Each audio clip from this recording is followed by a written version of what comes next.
নমস্কার। আজকের এই ভিডিও থেকে আমরা দেখে নেব আপনারা কি করে গ্রাম পঞ্চায়েতের যে বিভিন্ন সার্টিফিকেট হয়, residential certificate, character certificate, income certificate, এই টাইপের যে সার্টিফিকেট গুলো হয়, যেগুলো আপনাকে পঞ্চায়েত থেকে গিয়ে আনতে হতো, সেগুলো আপনি কি করে অনলাইনের মাধ্যমে আবেদন করবেন। ডেসক্রিপশনে দেওয়া লিঙ্ক থেকে আপনারা সরাসরি এই ওয়েবসাইটে চলে আসতে পারবেন। এখানে আসার পর এই ওয়েবসাইটের যে মেন ড্যাশবোর্ড আছে অনেকটা এরকম দেখতে হবে।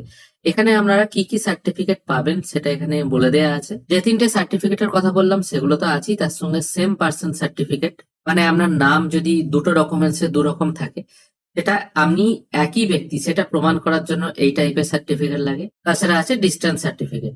এবার সার্টিফিকেট আবেদন করার জন্য কি কি ডকুমেন্টস আপনাকে আপলোড করতে হবে সেটাও এখানে বলে দেওয়া হয়েছে। পাসপোর্ট সাইজ ফটোগ্রাফ আর নিচে দেয়া যে কোনো ডকুমেন্টস এর মধ্যে যে কোনো দুটি। ফটোগ্রাফ হবে 200 KB জেপিইজি ফরম্যাটে। অ্যাড্রেস আর আইডেন্টিটি প্রুফ হিসাবে যে কোনো একটি ডকুমেন্ট আপনাকে আপলোড করতে হবে, সেটা হবে পিডিএফ ফরম্যাটে 2 MB বলতে। আর অ্যাপ্লাই করার জন্য কোনো রকম কিন্তু এখানে চার্জ লাগছে না, এটা ফ্রি অফ কস্টে হচ্ছে। অ্যাপ্লাই করার জন্য আমি প্রথমে আইউড এর পাশে যে চেক বক্সটা আছে এখানে টিক মার্ক দিচ্ছি, তারপর প্রসিড অপশনে ক্লিক করব। এখানে সবার আগে আপনার ফোন নাম্বারটা পুট করবেন, তারপর জেনারেট ওটিপি অপশনে ক্লিক করবেন। এরপর আপনার ফোনে একটি ওটিপি চলে আসবে, ওটিপিটি 4 সংখ্যার হবে, এটা পুট করে ভেরিফাই এন্ড প্রসিড করবেন। এরপর সার্টিফিকেট ফর্ম যেটা আছে সেটা আপনাদের সামনে ওপেন হয়ে যাবে। কিভাবে ফিল করতে হবে সেটা আগে দেখে নেওয়া যাক। প্রথমে এখান থেকে আপনার ডিস্ট্রিক্ট সিলেক্ট করবেন, তারপর আপনার ব্লকের নাম কি আছে সেটা এখান থেকে সিলেক্ট করবেন, আপনার গ্রাম পঞ্চায়েতের নাম কি আছে সেটা সিলেক্ট করবেন, তারপর আপনার সংসদ কত নম্বর সেটা এখান থেকে সিলেক্ট করবেন। যদি সংসদ নাম্বার না জানেন তাহলে আপনার পঞ্চায়েত সদস্য কে আছে তার নাম ধরেও কিন্তু আপনারা সংসদ নাম্বারটা পেয়ে যাবেন। এরপর আছে এসইসি নাম্বার।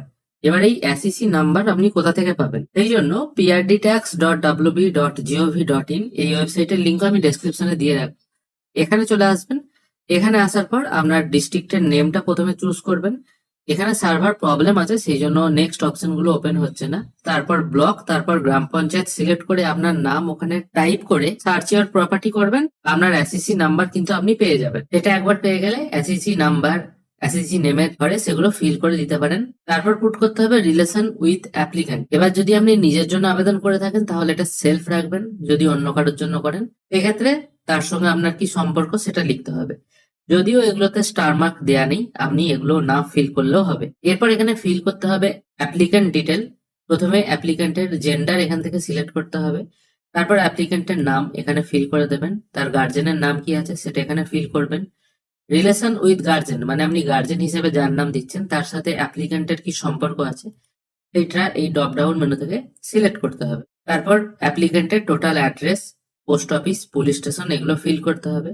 ভিলেজের নাম এই ড্রপ ডাউন মেনু থেকে সিলেক্ট করতে হবে। তারপর পিনকোড এবং ডেট অফ বার্থটা বসাতে হবে। যদি আপনার বাংলায় সার্টিফিকেটটির প্রয়োজন হয়ে থাকে তাহলে এখানে আপনাকে বাংলায় নাম টাইপ করে দিতে হবে।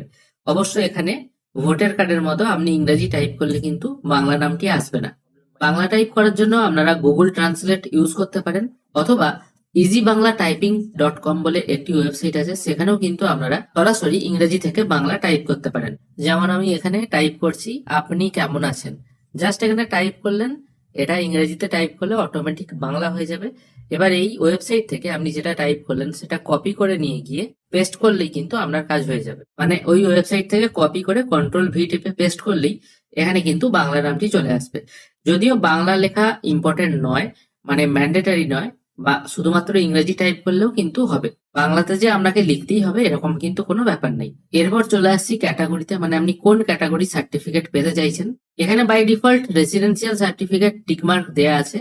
আপনার যদি মনে হয় ক্যারেক্টার সার্টিফিকেটের জন্য আবেদন করবেন আপনি এটা সিলেক্ট করতে পারেন। আপনার যদি মনে হয় আপনি ডিস্টেন্স সার্টিফিকেটের জন্য আবেদন করবেন সেটাও করতে পারেন। কাস্ট সার্টিফিকেট আপনি কিন্তু সবই এখান থেকে করতে পারেন। আমি এখানে যেমন একসাথে 3টে সার্টিফিকেটের জন্য আবেদন করছি। অনলাইনে কাস্ট সার্টিফিকেট করার জন্য আগে একটা পঞ্চায়েতের সার্টিফিকেট লাগে, এটা আপনারা এখান থেকে অ্যাপ্লাই করতে পারবেন। ধরা যাক আমি রিলিজিয়ান হিন্দু রাখছি, কাস্ট এখান থেকে রেখে দিলাম এসসি, আর সাব কাস্ট রেখে দিলাম কাকদি দুলে, এটা সিলেক্ট করলাম। ফোন নাম্বার তো এখানে আপনার থাকছেই, হোয়াটসঅ্যাপ নাম্বার ম্যান্ডেটারি নয় তাও দিয়ে দিতে পারেন। ইমেল আইডিও ম্যান্ডেটারি নয় সেটাও কিন্তু পুট করে দিতে পারেন। তারপর এখানে কিছু ডকুমেন্ট আপলোড করতে হবে। এখানে কি কি ডকুমেন্ট লিস্ট আছে দেখুন, আধার কার্ড আছে, ভোটার কার্ড আছে, যে কোনো দুটো ডকুমেন্ট এখান থেকে আপনারা সিলেক্ট করবেন। তারপর ইউনিক আইডি মানে আধার কার্ডের নাম্বার আর ভোটার কার্ডের নাম্বারটা এখানে টাইপ করে দেবেন, এবং যে দুটো ডকুমেন্ট এখানে সিলেক্ট করলেন সে দুটো এখানে আপলোড করে দেবেন। তারপর আপনারা একটা পাসপোর্ট সাইজ ফটো আপলোড করে দেবেন 200 কেবির মধ্যে। আর এই ডকুমেন্টগুলো যেগুলো আপলোড করতে হবে সেগুলো কিন্তু পিডিএফ ফরম্যাটে হবে, ফটোটা 200 কেবি হবে।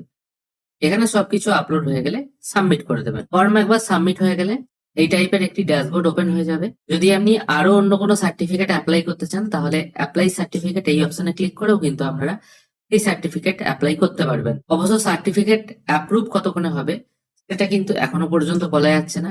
একদিনও লাগতে পারে, দুদিনও লাগতে পারে, বা তার বেশি সময়ও লাগতে পারে। এখান থেকে যেমন আপনি কতগুলো সার্টিফিকেট অ্যাপ্লাই করলেন সেটা শো হচ্ছে, আপনার নাম, কত তারিখে অ্যাপ্লাই করেছেন সেটাও শো হচ্ছে, এবং স্ট্যাটাস দেখাচ্ছে পেন্ডিং। লগ ইন করার সময় যখন আপনারা ফোন নাম্বার ও ওটিপি দিয়ে লগ ইন করেছিলেন ওইরকম ভাবে আবার লগ ইন করে নেবেন সার্টিফিকেটের স্ট্যাটাসটি জানার জন্য। আবার আপনি এইরকম পেজে চলে আসবেন। এখানে আসার পর মেনু অপশনে চলে যাবেন। তারপর অ্যাপ্লাইড সার্টিফিকেট লিস্ট এই অপশনে ক্লিক করলে আপনারা কিন্তু আবার এই জায়গায় চলে আসতে পারবেন। এইভাবেই কিন্তু আপনারা খুব সহজে গ্রাম পঞ্চায়েতের বিভিন্ন যে সার্টিফিকেট হয় সেগুলো অনলাইনের মাধ্যমে অ্যাপ্লাই করতে পারবেন। ওয়েবসাইটের নাম হলো wbpms.in। এখান থেকে এসে সিটিজেন কর্নারে আপনারা যখনই ক্লিক করবেন আপনাদের কাছে এই টাইপের একটি ইন্টারফেস ওপেন হবে। এই ওয়েবসাইটের ওপরে লাল অক্ষরে একটি লেখা শো হচ্ছে যেখানে বলা হচ্ছে this is a testing site, actual site will be launch. এটার অর্থ আপনারা মোটামুটি বুঝতে পারছেন। এটা হলো একটা টেস্টিং সাইট, মানে টেস্ট করার জন্য এই সাইটটিকে লঞ্চ করা হয়েছে, এবং অ্যাকচুয়াল যে সাইট এটা কিছুদিন পর চালু হবে। অর্থাৎ আসল সাইট যখন চালু হবে সেটাও অনেকটা এরকমই দেখতে হবে। এটা অ্যাকচুয়ালি জনগণকে জানানো হচ্ছে কিভাবে আপনারা অ্যাপ্লাই করবেন বা প্রসেস কি আছে বা কি কি স্পেশালিটি পাওয়া যাবে। তাই আপনারা যারা এই মুহূর্তে অনলাইনে ইনকাম সার্টিফিকেট বা রেসিডেন্সিয়াল সার্টিফিকেট আবেদন করছেন এই মুহূর্তে করার দরকার নেই, কোনো ডকুমেন্ট আপলোড করারও দরকার নেই, কারণ এটা একটা জাস্ট ডেমো ওয়েবসাইট। এখানে আপলোড করলেও আপনারা কিন্তু কোনো কাগজপত্র ডাউনলোড করতে পারবেন না বা হাতেও পাবেন না, বা আপনার প্রসেসিং এর কাজটাও হবে না। যখন মেন ওয়েবসাইট লঞ্চ হয়ে যাবে তখন আপনারা অ্যাপ্লাই করবেন। এখন যদি আপনাদের কারোর দরকার থাকে, যেমন আপনারা পঞ্চায়েতে গিয়ে অফলাইনে গিয়ে নিয়ে আসতেন, ডকুমেন্ট কালেক্ট করতেন কাস্ট সার্টিফিকেটের জন্য হোক বা ইনকাম সার্টিফিকেটের জন্য হোক, সেইভাবেই কাজটি করুন।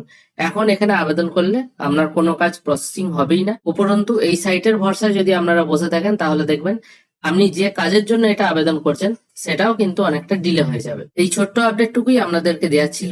ধন্যবাদ।